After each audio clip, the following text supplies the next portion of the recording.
आउज़ु बिल्लाहि मिनश्शैतानिर्रजीम बिस्मिल्लाहिर्रहमानिर्रहीम। अस्सलाम वालेकुम नाज़रीन हज़रात, आप देख रहे हैं ज़ोया लाइफ हेल्थ केयर। आज मैं आप लोगों को बताऊंगा इश्क व मोहब्बत का वजीफ़ा। ये जो अमल है सूरह फातिहा की मदद से मुश्किलात का हल है। वजीफ़ा बताने से पहले मेरी आप लोगों से गुजारिश है, ये जो वज़ाइफ मैं आप लोगों को बताता हूँ, इन वज़ाइफ को आपने जायज़ मकसद के लिए इस्तेमाल करना है, ना जायज़ मकसद के लिए इनको बिल्कुल इस्तेमाल नहीं करना, वरना कोई फ़ायदा ना होगा। चलते हैं इस वजीफे की तरफ।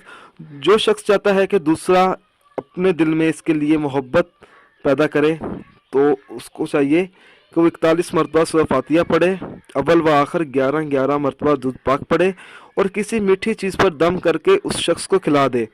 इंशाअल्लाह ताला इसके दिल में मोहब्बत बढ़ जाएगी और वो दूसरा जो शख्स होगा और वो नफ़रत छोड़ के इसके लिए अपने दिल में मोहब्बत पैदा कर लेगा। ये अमल नेक और जायज़ मकसद के लिए है और इसकी इजाज़त भी आम है। दोस्तों, अगर आपको हमारी ये ऑडियो पसंद आई है तो इसको लाइक कीजिए और शेयर कीजिए। साथ ही मेरे channel Zoya life health care को सब्सक्राइब भी कीजिए। जज़ाकल्लाह।